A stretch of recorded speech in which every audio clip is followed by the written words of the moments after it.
Hey lovelies, you're welcome back to Reviews and Recaps. Let's talk about Monique exposing Carlos King. So Monique had an interview recently with Mr. J. Hill, and she talked about her experiences on Love and Marriage DC.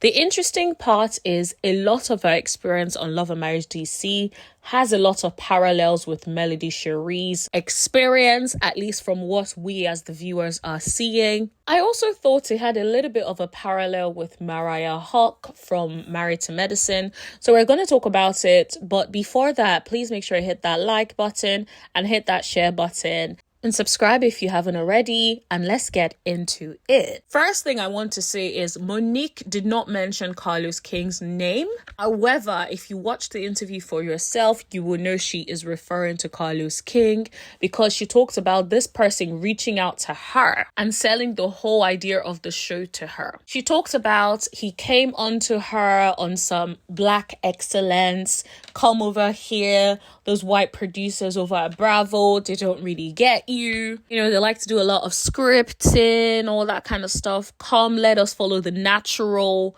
like your story, naturally, no drama, that sort of thing. Now, if you guys also listen to Carlos King every now and then, you will know that's the sort of thing he likes to say.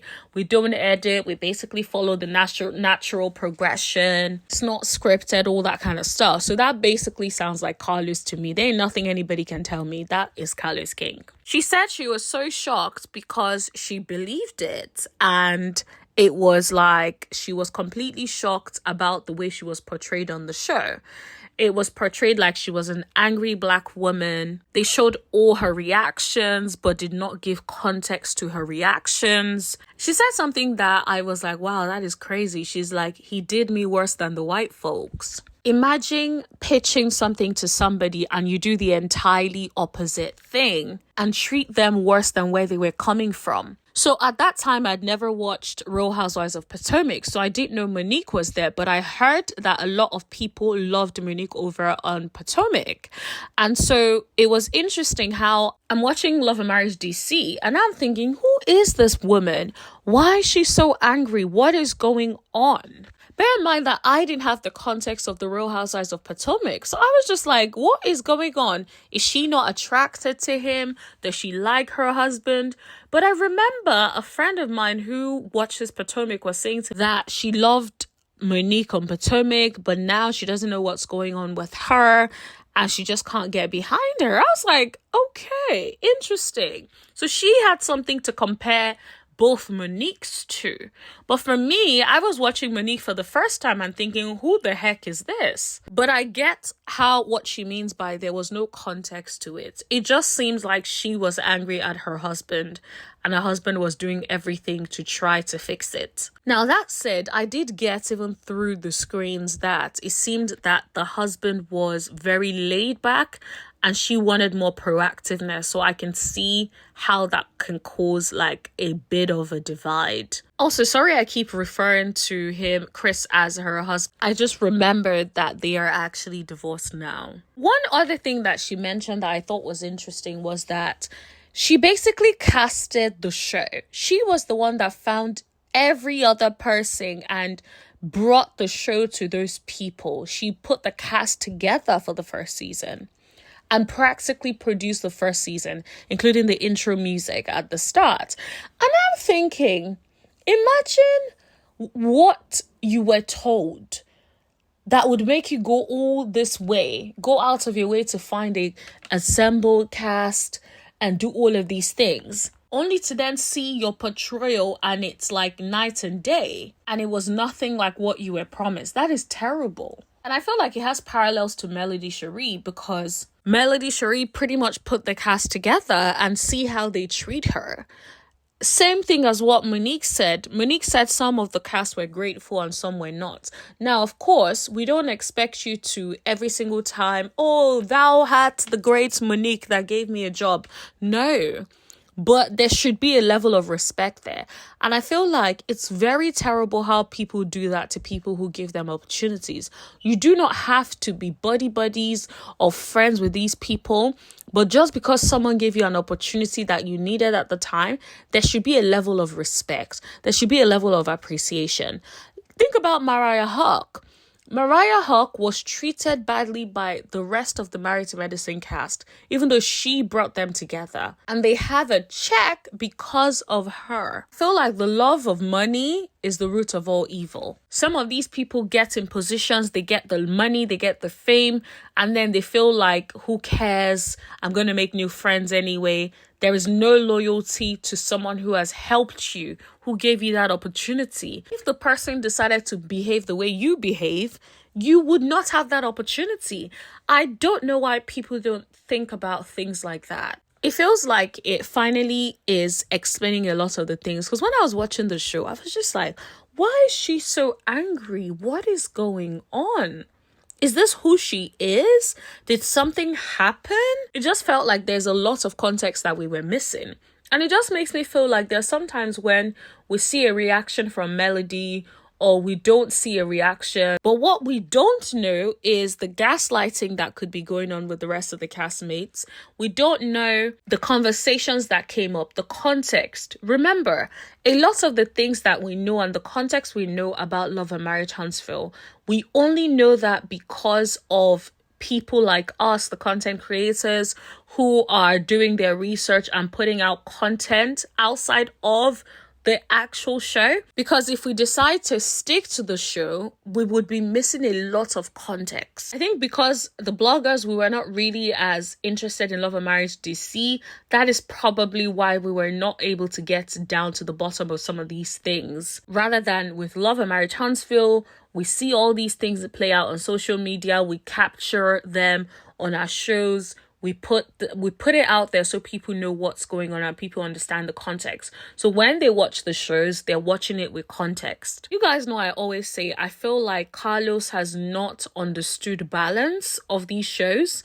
If you're going to put out someone's reaction, put what got them there in the first place.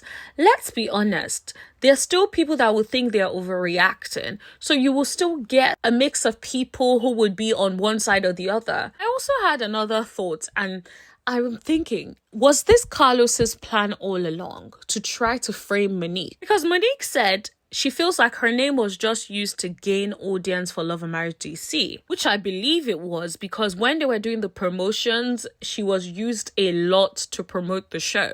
She also said she felt the show didn't show anything real. It just highlighted problems in her marriage. And when she would give the context as to those issues, those things were edited out. She also talked about the show was disorganized on and off camera. There was no professionalism, no leadership. I'm like, wow, that is crazy. But are we surprised?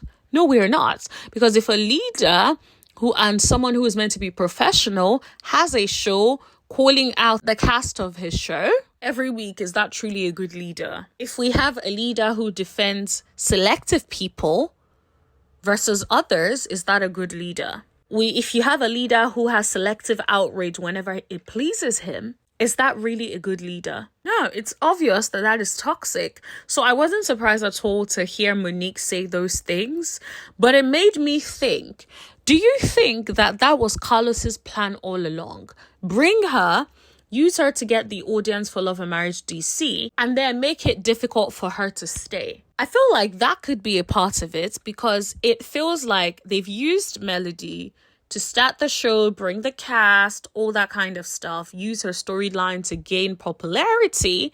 And now it is obvious that they're trying to kick her out by any means necessary. So if you think about it in that way, is that just a way to try to kick her out? The other thing that I thought that I'm like, it could be another reason, but I want you guys to let me know what you think, is I've always felt like Carlos has some sort of rivalry / competition with Bravo. He seems so passionate every time he's trying to review the Bravo shows. He's always doing too much, all that kind of stuff, and always liking to one-up them in some way.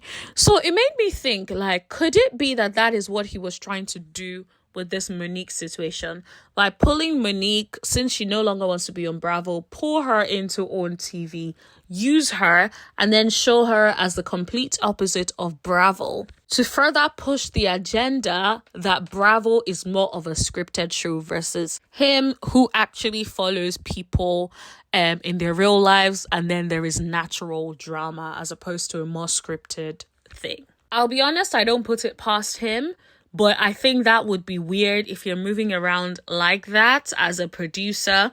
It's one thing to edit a little bit here and there, but if you're editing to the point where you're creating this narrative that is completely different from who this person is, that is crazy. That is wild. For those of you who watched the early seasons of when Monique was there, how long was she on Potomac for? Let me know, because I feel like if she was there for a long time, it is not possible to fake being a nice, great person for that long if you are a terrible person. It is bound to come out even on the show.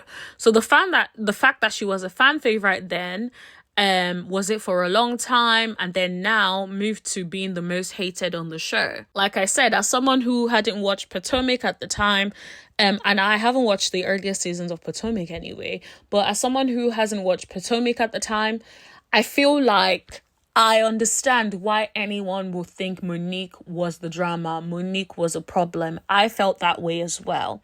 But watching this interview is giving me a different perspective, because it feels very much like what Carlos is doing, in my opinion, to Melody Cherie as well. But let me know what you guys think in the comment section below. Don't forget to like, share, hit that subscribe button, and leave a comment in the chat, and we'll continue this conversation in the chat. Speak to you later. Bye.